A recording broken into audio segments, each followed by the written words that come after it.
Welcome back to the Explainer. Okay, so today we're diving straight into an incredibly powerful tool called Celery. It's a distributed task queue, and it's absolutely brilliant for running those heavy, time-consuming operations entirely in the background. You know, if you've been following along, we recently looked at managing multiple tasks at once. Well, today, we're taking that a massive step further. We're extending our whole concurrency block into a completely different approach for handling really long-running work. By the end of this explainer, you're going to understand exactly how background task processing differs from the async programming we've already covered, how Celery's architecture fits together, and how it connects to tools like Redis to keep your applications lightning fast and responsive. Here is our roadmap for today. First, the heavy lifting problem. Second, unpacking Celery architecture. Third, executing tasks in practice. Fourth, real-world production scenarios. And finally, best practices and next steps. All right, section 1. The heavy lifting problem, beyond just waiting. So if you recall from our previous discussions, tools like Asynchronous and AIO-HTTP are fantastic, but they're really built for efficiently managing multiple tasks that are just waiting around for a network response. But on the flip side, Celery steps in when tasks involve genuinely substantial actual work. Think processing a massive video upload or training a machine learning model. Your user absolutely shouldn't have to sit there staring at a spinning loading screen waiting for that to finish before they get a response. This brings us to the core concept, the background task. Basically, it's a piece of work handed off to be processed entirely separately, completely outside your main web application process.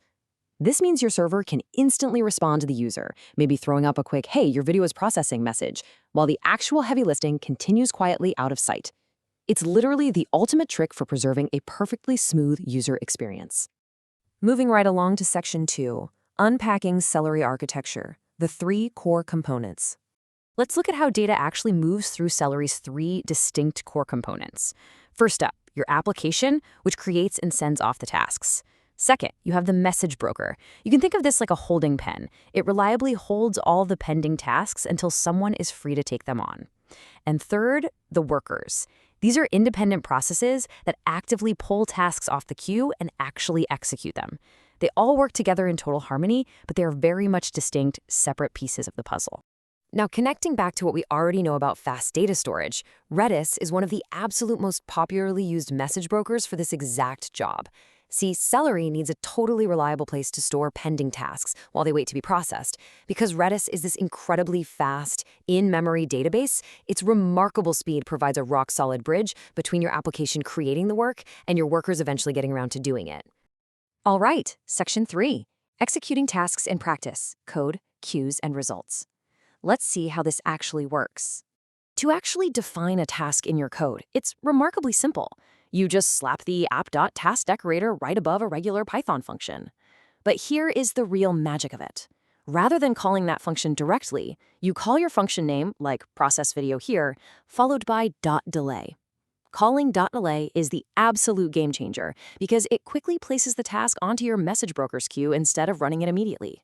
It hands control straight back to your calling code so your web app just keeps moving. Let's ground this with a real-world scenario. Imagine a Django application letting a user upload a video. Step 1, the upload happens. Step 2, rather than making the user wait around, your app hits that .delay method. Step 3, the broker securely queues up the task. And step 4, a completely independent Celery worker process sees the new task, snatches it up, and executes that heavy computer vision processing right in the background. You could even run several workers simultaneously across totally separate physical machines to scale the whole shebang up massively. Of course, sometimes you genuinely need to know when a background task actually finishes, right?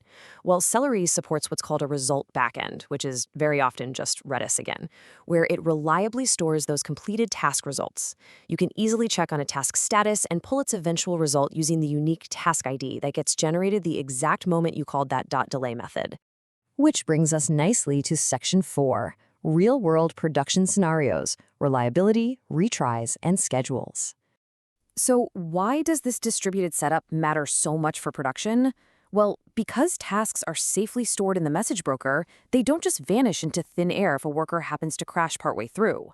Celery provides this amazing built-in support for automatically retrying failed tasks. This guarantees the critical work, think sending a crucial email or processing a customer payment, reliably finishes even if a worker unexpectedly crashes.